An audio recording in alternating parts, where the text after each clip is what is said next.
ప్రియులారా, ప్రభురాత్రి భోజనములో రెండు భాగములు. ఒకటేమో మనిషి మోసుకొని రాగలిగిన చిన్న రొట్టెను 100 మంది చిన్న చిన్న ముక్కలు చేసుకొని తినేది ఒక దశ. రెండో దశ ఏంటి? కడుపార తినే దశ. ఈ రెండు భోజనాలు ప్రతి ఆదివారం ఆదిమ సంఘం చేశారు. అదే ఇవాళ ఓఫిర్ మినిస్ట్రీస్ చేస్తోంది. దేవుని స్తోత్రం కలుగునుగా. నేను ఎన్నోసార్లు చెప్పాను, ఏదైనా మనం తుమ్మినా దగ్గినా ఏది చేసినా వాక్యాధారంతోనే తుమ్ముతాం, వాక్యాధారంతోనే దగ్గుతాం. నేను ఎవరినైనా పోయి లాగి చెంప మీద కొట్టాను అనుకోండి, దైవజనుడు ఇట్లా కొట్టొచ్చునా అనొద్దు అన్న, దీనికి రెఫరెన్స్ ఎక్కడుందని అడగాను. చూపిస్తాను నేను. అలా చూపించకపోతే నేను కొట్టను, తిట్టను, ఏం చేయను. నేను వాక్యము చేత చెక్కబడిన ఒక మనిషిని. దేవుడు చెక్కిన శిల్పాన్ని, క్రైస్తవ సంస్థలు చెక్కిన శిల్పాన్ని కాదు, థియోలాజికల్ కాలేజెస్ చెక్కిన శిల్పాన్ని కాదు, దేవుడు చెక్కిన శిల్పాన్ని. ప్రతి అడుగు పౌలు వెనకే వేస్తున్నవాడిని. దేవుని స్తోత్రం కలుగునుగాక. ప్రియులారా, ఈ ప్రభురాత్రి భోజనము అనే దాంట్లో రెండు భాగాలు ఉన్నాయి అనే క్లారిటీ వచ్చింది కదా. కనుక మనము ఒకరికంటే ఒకరు ముందు తినేసి నా పని ముగించుకుందాం అనుకునే బుద్ధి మంచిది కాదనే ఇక్కడ ప్రకటిస్తుంటాం. ఏంటంటే, రొట్టె ముందుగా తీసుకున్న వాళ్ళు తినేసేయకండి, అందరికీ పంచిపెట్టిన దాకా ఆగండి, అందరికీ పంచిపెట్టడం అయినాక రొట్టె ముక్క ఎత్తి పట్టుకొని ప్రభువును స్తుతించిన తర్వాత ప్రకటించినప్పుడు అందరం ఒకేసారి ఆ ప్రభు రొట్టెను తిందాం, ప్రభు శరీరాన్ని తిందాం. అది విరిచిన రొట్టె గురించి మాత్రమే కాదు, తర్వాత పెట్టబడుతున్న భోజన విషయంలో కూడా ప్రతి ఒక్కరూ హోస్ట్ అయిపోవాలి. హోస్ట్ అయిపోవాలి అంటే నేను కాదు, అందరూ తినడం ముఖ్యం అనే క్రమశిక్షణలు ఉండాలనేది పరిపూర్ణమైన క్రైస్తవ సంఘ ఆరాధన క్రమము. దేవునికి స్తోత్రం కలుగునుగాక. అర్థమైంది కదా? అర్థం కాని వాళ్ళు చేయొద్దండి. I thought as clearly as possible I explained it. ప్రియులారా, మంచిది. ఇప్పుడు అసలు పాయింట్కి వస్తున్నా. నేను ఫోన్లో చెప్తున్న క్రిస్టఫర్, నేను వచ్చి క్లుప్త ప్రసంగం చేసేస్తాను అని అంటే, బిడ్డ ఇంట్లో నాన్న ఇవాళ అయిపోయింది మా సంగతి, ఎందుకంటే నువ్వు క్లుప్త ప్రసంగం అన్నావంటే మేమందరం సజీవ యాగమే అని. అబుల్ గారు కూడా ఎవరు అసలు నేను ఎంతైనా నమ్మదగనివాడిని అయిపోయా. క్లుప్తం అన్నాడంటే మనం అయిపోయామే, ఇంకా 2 గంటలు వదలడు దుర్మార్గుడు అని అందరూ నన్ను ప్రేమతో దీవిస్తూ ఉన్నారు. ప్రియులారా, ఆఖరి పాయింట్ చెప్తున్నా. ఈ 2 దశల ఇదొక స్పెషల్ మెసేజ్గా అప్లోడ్ చేయండి అబ్బుల్ గారు. ఈ మెసేజ్ చాలా ఇంపార్టెంట్ సార్వత్రిక సంఘానికి. ఈ 2 దశల ప్రభురాత్రి భోజనం, పరిపూర్ణమైనటువంటి ఈ భోజనాన్ని గురించి అపోస్తలుల కార్యాలు 2వ అధ్యాయం చివరి వచనంలో చెప్పాడు. వారు నిష్కపటమైన హృదయముతోనూ, అయ్యా చదవండి, సరిగ్గా చదవండి, మరి అంతలా మాట వదిలేస్తే ఎలాగా? ఒక పొల్లు కూడా వదలొద్దు, అక్షరం కూడా వదలొద్దు అంటే అంత పొడుగు మాట వదిలేశారు. నిష్కపటమైన హృదయముతోనూ భోజనం చేశారు, ఆనందముతో. అంటే ప్రభురాత్రి భోజనాన్ని వాళ్ళు ఎలా పాల్గొన్నారు చెప్పండి? ఆనందముతో. ఇక్కడ ఇంకొక మెలిక, ఇంకొక స్టంబ్లింగ్ బ్లాక్ ఎదురవుతుంది. ప్రభురాత్రి భోజనం మనం ఏడుస్తూ తీసుకోవాలన్నా ఆనందంగా తీసుకోవాలా? ఏమండి? చాలా రోజుల కిందట హెబ్రోన్కి ఏకే రాయిడ్ గారని ఒక ఆయన ఒక మిషనరీ ప్రీచర్ వచ్చాడు. నేను ఏదన్నా ఒక మాట మంచి మాట చెప్తే ఆ భిక్ష ఎవరి ద్వారా వచ్చిందో ఆ పెద్దల పేరు చెప్పుకుంటాను నేను. ఏకే రాయిడ్ గారు ఈ మాట అనేవాడు. దేవునికి స్తోత్రం. ప్రభురాత్రి భోజనమును ఏడుస్తూ తీసుకోవడం ఏమిటి అనే ప్రశ్న ఆయన రేకెత్తించాడు. హెబ్రోన్కి వచ్చాడు. ఆ తర్వాత చాలా చిన్న చిన్న కాంగ్రిగేషన్స్లో మాట్లాడాడు. మీరు అమెరికా నుండి వచ్చి ఇంత పెద్ద బోధకుడు, ఇంత పెద్ద మిషనరీ, కోటీశ్వరుడు ఆయన, మీరు చిన్న చిన్న ఇండ్లల్లో గదుల్లో వాక్యం చెబుతారు ఏంటండి అని అడిగాం. జగద్గిరి గుట్టకు కూడా వచ్చాడు. అక్కడ ప్రభాకర్ రెడ్డి గారు అనే సంఘం, ఆయన సంఘానికి కూడా వచ్చారు. ఏంటి సార్ మీరు ఇంత గొప్ప దైవజనులు చిన్న చిన్న గదుల్లో మాట్లాడతారంటే ఆయన నవ్వి అన్నాడు, బ్రదర్, ఈ పెద్ద పెద్ద సంఘాలు లక్షల మంది కూడుకునేదే వాక్య విరుద్ధం అనేసాడు. వెరీ రివల్యూషనరీ థింకర్ ఆయన.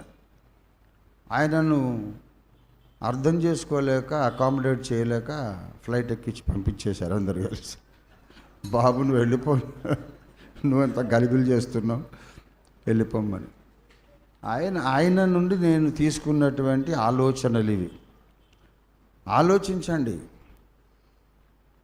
ఇంటింటా రొట్టె విరిచినప్పుడు 1,00,000 మంది కూర్చున్న ఇల్లు ఎవడికి ఉంటుంది? 10,000 మంది కూర్చున్న ఇల్లు ఎవడికి ఉంటుంది? 1000 మంది కూర్చున్న ఇల్లు ఎవడికి ఉంటుంది? ఇంట్లో పట్టగలిగినంత మాత్రమే ఒక స్థానిక సంఘం. అంతకు మించి 1,000-1,00,000 మంది కూడుకోవడం అగెన్స్ట్ ద స్క్రిప్చర్ అని చెప్పి వెరీ రివల్యూషనరీ థింకర్. ఆయన ప్రసంగం చేస్తూ ఒక ముక్క అనేస్తాడంతే, అది నేను పట్టుకుంటాను. ఇలాగ ప్రతిదాన్ని గీసి వివరించరు పెద్దోళ్ళు.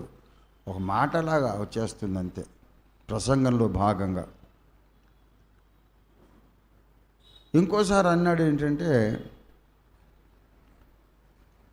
మనమందరూ ఏడుస్తూ ప్రభు బల్ల తీసుకుంటున్నాం కానీ ఆదిమ సంఘం ఆనందంగా తీసుకున్నారు బ్రదర్, ఆలోచించండి అనేసి. అది నాకు ఎక్కడో తగిలింది. ఇది కరెక్ట్ కదా. అప్పటికే 100 సార్లు బైబిల్ చదువున్నా నేను. నాకెందుకు తట్టలేదు ఇది? ప్రభురాత్రి భోజనం అనగానే శిలువ ధ్యానం లేకుంటే పశ్చాత్తాప గీతం ఏదో ఒకటి పాడి వీలైనంత వరకు మనం దుఃఖపడి ప్రభురాత్రి భోజనంలో పాల్గొంటాం. మరి ఈ పెద్ద ఆయన ఇలాగ ఉంటున్నాడు. ఆయనకేం తెలుసులే అని కొట్టిపారేద్దామా? బైబిల్లో ఉంది, బైబిల్ని కొట్టేయలేం కదా. నేను చాలా మదనపడి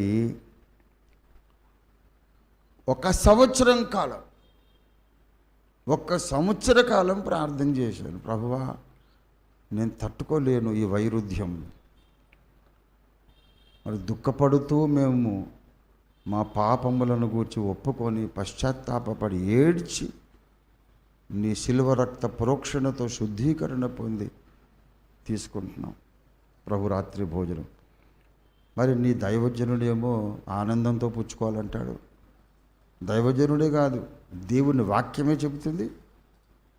మేమేం చేయాలి?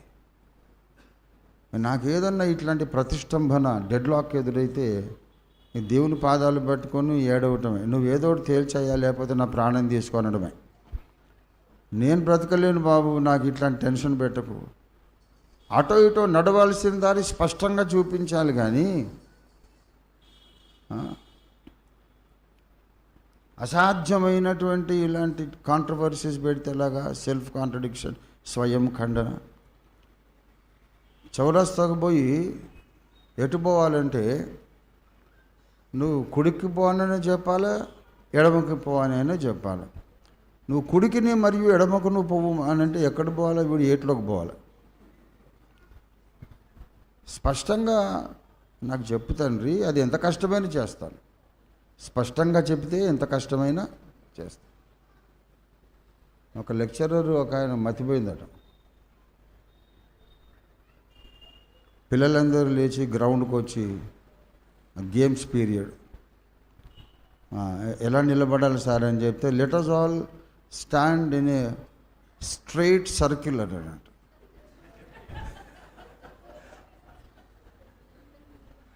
సర్కిల్ అంటేనేమో గుండ్రకు నిలబడాలి, స్ట్రైట్ సర్కిల్. మరి ఇది ఇంటర్నెట్లో వచ్చింది. నాకు ఐ థింక్ అమల్ బాబు ఉన్నాడు ఇక్కడ, అమల్ లేడా? ఒకప్పుడు అమల్ నేనే ఈ జోక్ చెప్పుకొని నవ్వుకున్నాం. స్ట్రైట్ సర్కిల్ అంటే స్ట్రైట్ అంటేనే గీత గీసినట్టు ఉండాలి, సర్కిల్ అంటే గుండ్రటి గీత, నిలువు గీత అంటే అదేంది బాబు అట్లా ఉన్నది ఇక్కడ. దుఃఖముతో పాలు పొందాలి మరియు ఆనందముతో, అది ఎలా సాధ్యము? దేవుణ్ణి అడిగితే ఆయన ఇంకా పెద్ద సమస్య పెట్టాడు నాకు. దుఃఖముతో పాలు పొందుట సరైన పద్ధతి మరియు ఆనందముతో పాల్గొనుట కూడా సరైన పద్ధతి అని చెప్పాడు దేవుడు నాకు. ఏం చేయాలి చెప్పండి? అదేంటి ప్రభువా, కన్ఫ్యూజన్ నివారణ చేయమని నీ దగ్గరకు వస్తే ఇంకా పెద్ద కన్ఫ్యూజన్. దుఃఖముతో ఆనందించడం సాధ్యమా? ఆనందముగా దుఃఖపడడం సాధ్యమా? రెండు ఏదైనా ఒకటి మానేయాలంటే నువ్వే ఆలోచించుకోని. అంటే దేవుడు మన బుర్రకు పదును పెడతాడు, ఆలోచించి నువ్వే. నీకు ఆ మాత్రం తెలివి నేను పెట్టాను లేరా, నీ సృష్టికర్తను కదా, ఆలోచించు, నీకు ప్రత్యక్షత వస్తుంది. ప్రార్థించినప్పుడు నాకు 51వ కీర్తన దేవుడు చూపించాడు. 51వ కీర్తనలో దావీదు భక్తుడు దుఃఖముతో ప్రారంభించి ఆనందముతో ముగించాడు. దేవునికి స్తోత్రం కలుగునుగాక. దయచేసి 51వ కీర్తన మొదలుపెట్టాడు. దేవా నీ కృప చొప్పున నన్ను కరుణింపుము, నీ వాత్సల్య బాహుళ్యము చొప్పున నా అతిక్రమములను తుడిచివేయుము, నా దోషములను పోవునట్లు నన్ను బాగుగా కడుగుము, నా పాపము పోవునట్లు. ఇదంతా ఏడుపు. 4వ వచనం 3 కూడా అంతా ఏడుపే. నా అతిక్రమములు నాకు తెలిసే ఉన్నవి, నా పాపం ఎల్లప్పుడూ నా ఎదుట ఉన్నది.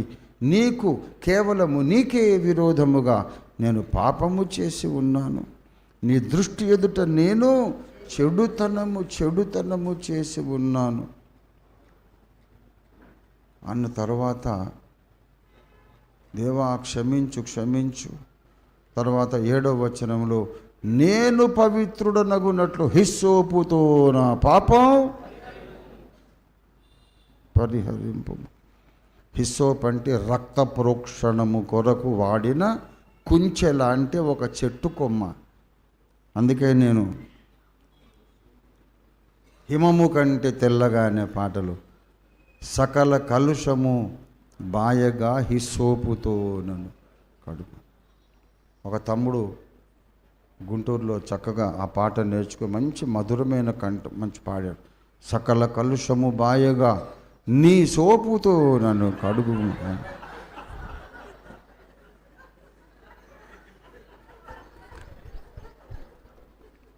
అంటే కొందరు అన్న వీడు నీ పాట తప్పు పాడుతున్నాడు అంటే ఏం పాడంటే నీ సోపుతో, ఈ సోపు కాదంటే పర్లేదు లేరా, అది పూర్తిగా తప్పేం కాదు. హిస్సోపే మన పాపాలు కడిగి అసలైన సోపు, కాబట్టి అది దేవుని సోపు సమర్థించి పంపించారు. ప్రియులారా, మరి శరీర కల్మషము కడిగే సోపు ఏ కిరాణా కొట్టులోనైనా దొరుకుతుంది. హృదయ కల్మషమును కడిగే సోపు యేసయ్య దగ్గరే దొరుకుతుంది. యేసు రక్తము ప్రతి పాపము నుండి మనలను పవిత్రులుగా చేయరు. దేవునికి స్తోత్రం కలుగునుగా. హల్లెలూయా. కనుక నీ సోపుతో అన్నా కూడా పెద్ద తప్పేం కాదు. దేవుని సోపు దేవునికి స్తోత్రం. ఆత్మశుద్ధి కలిగించే సబ్బు. మనం విస్తారమైన సబ్బు రాసుకున్నా సరే మరక అట్లే కనపడుతుంది అంటాడు ఇర్మియా గ్రంథంలో.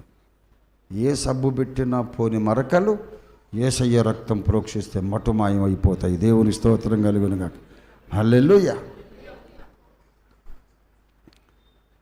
ఈ సోప్ అప్లికేషన్ అయిన తర్వాత spiritual soap, spiritual detergent, the blood of Jesus Christ apply అయిన తర్వాత 8లో ఉత్సాహ సంతోషములు నాకు దిగ్గది సంగతి. ఉత్సాహ సంతోషములు నాకు వినిపింపుము, అప్పుడు నీవు విరిచిన ఎముకలు హల్లెలూయా హర్షించును. అంటే ఆయన పాపం చేశానే అని ఆ వేదన, ఎముకలన్నీ విరిగిపోయినంత బాధ అయిపోయింది దావీదు గారికి.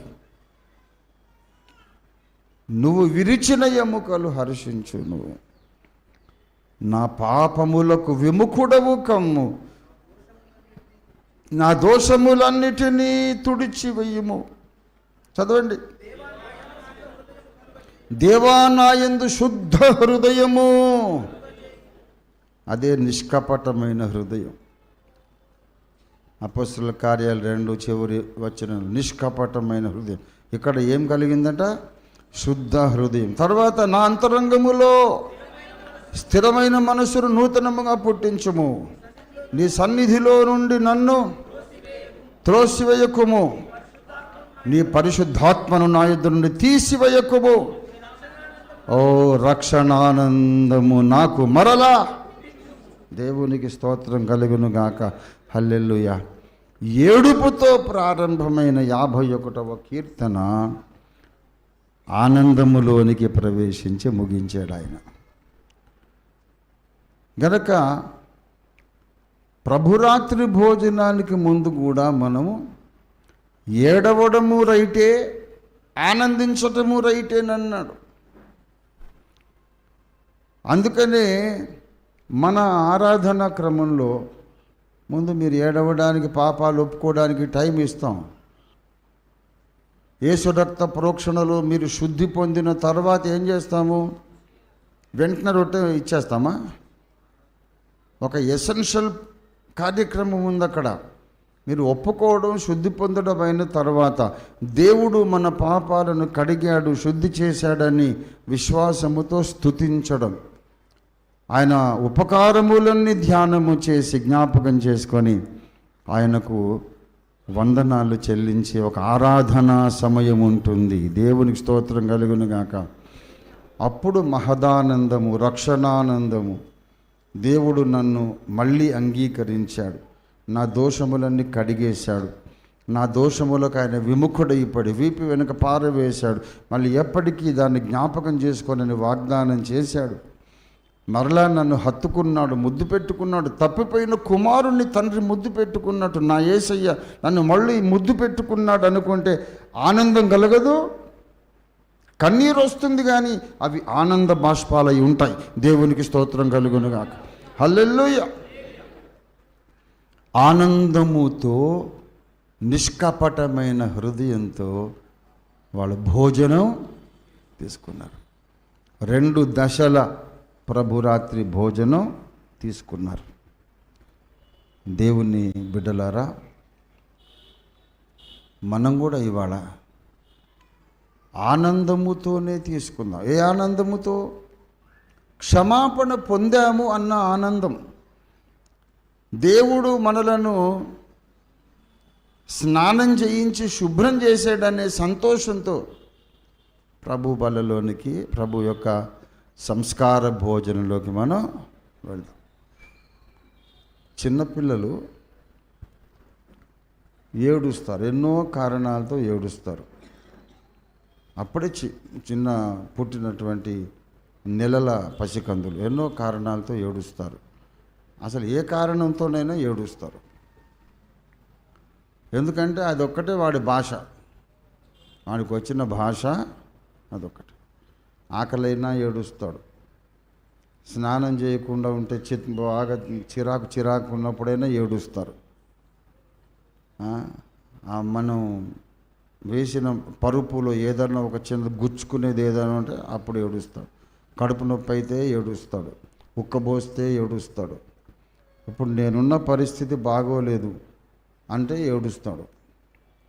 ఏమైంది నాన్న, ఏంట్రా అంటే వాడికి తెలుగు వచ్చా, తెలుగు రాదు, ఇంగ్లీష్ రాదు, వాడు ఏడుస్తూనే ఉంటాడు. నువ్వే ఆలోచించుకో, నేను ఏడుస్తూనే ఉంటా. నువ్వే ఛానళ్ళు మార్చుకో. ఏ ఛానల్ వచ్చినప్పుడు నేను ఏడుపు టక్కున ఆపేస్తానో అది ప్రాబ్లం అని తెలుసుకో. అది చిన్నపిల్లలను పెంచడం ఒక బ్యూటిఫుల్ ఎక్స్పీరియన్స్ అండి. ఏడుస్తాడు. కొన్నిసార్లు వాడు ఏడిస్తే టైంని బట్టి వాళ్ళ అమ్మ నిర్ణయిస్తుంది. వాడు భోజన సమయం అన్నయ్య, మరి పోయి లోపల పోయి భోజనం పెట్టే వాడికి భోజనం చేస్తే ఇంకా హ్యాపీగా ఆడుకుంటాడు. కొన్నిసార్లు ఆ ఏడుపుకు కారణం ఏంటో తెలుసా? వాడికి స్నానం కావాలి.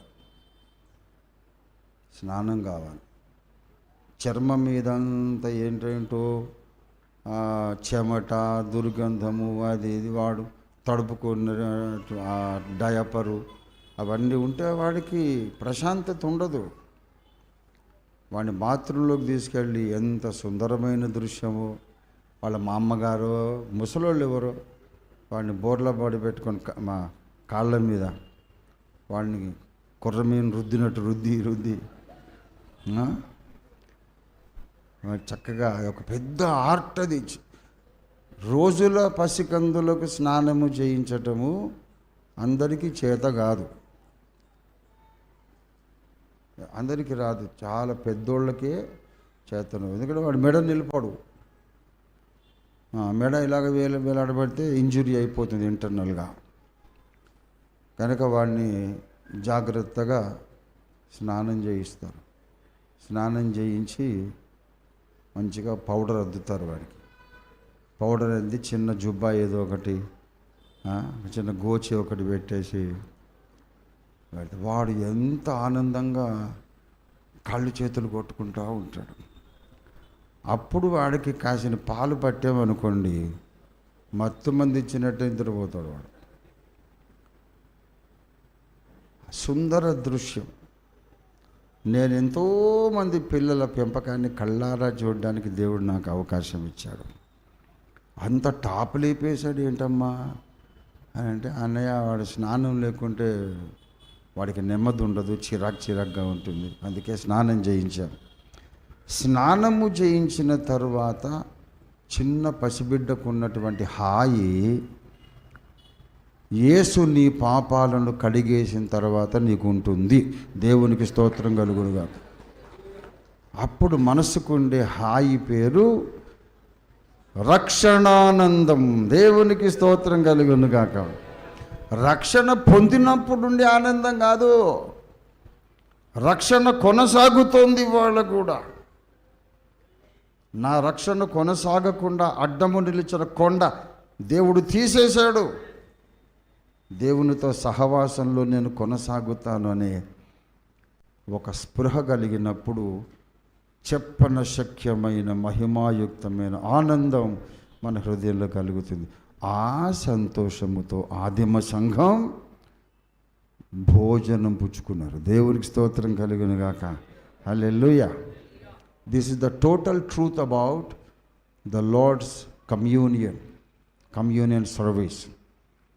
ప్రభురాత్రి భోజన శుశ్రూష అంటే ఏం లేదు, మినిస్ట్రీ అన్నమాట, సేవ.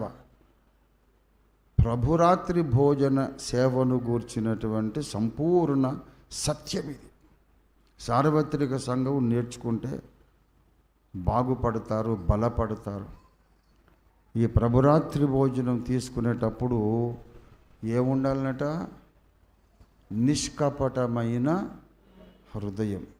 తర్వాత దేవుడు నా పాపములు క్షమించాడన్న ఆనందం. That's right. ఆ రెండు ఉండాలి. నిష్కపటమైన హృదయం అంటే నువ్వెవరిని అన్యాయంగా ద్వేషించి ఉండకూడదు, ఎవరి మీద స్పర్ధ పెట్టుకోకూడదు. ఎవరికి విరోధంగా నీవు కొండెములు ప్రచారం చేసి ఉండకూడదు. నీకు నచ్చని వాళ్ళ మీద, నీకు కిట్టని వాళ్ళ మీద అబద్ధాలు, కొండెములు ప్రచారం చేయడం అది నిష్కపటమైన హృదయమా? నీ మనస్సాక్షి నిన్ను గద్దిస్తుంది, నీకు సంతోషం ఉండదు. కాబట్టి హృదయము నిష్కల్మషంగా ఉండాలి. ఒప్పుకొని యేసు రక్తంలో కడుక్కోవాలి.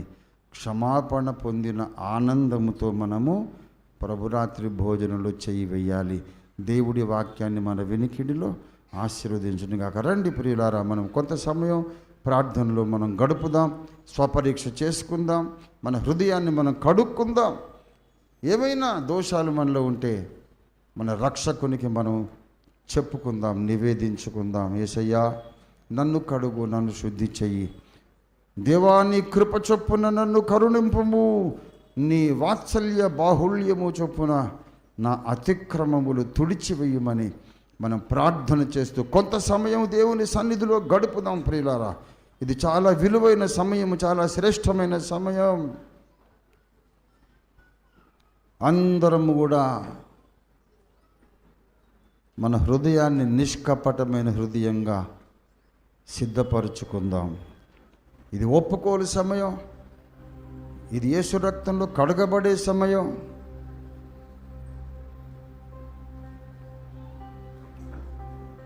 మనము శుద్ధులమయ్యే సమయం. అందరికీ కూడా తమ తమ దోషాలు ఒప్పుకోవడానికి, యేసు రక్తంలో కడుక్కోవడానికి సమయం ఇస్తూ, నేను కూడా మానవ మాత్రునే గనుక నాకు కూడా శుద్ధీకరణ కావాలి గనుక నేను కూడా స్వపరీక్షకు ఉపక్రమిస్తూ, ప్రియులారా, మరి కొద్దిసేపు ఇక నేను మాట్లాడను.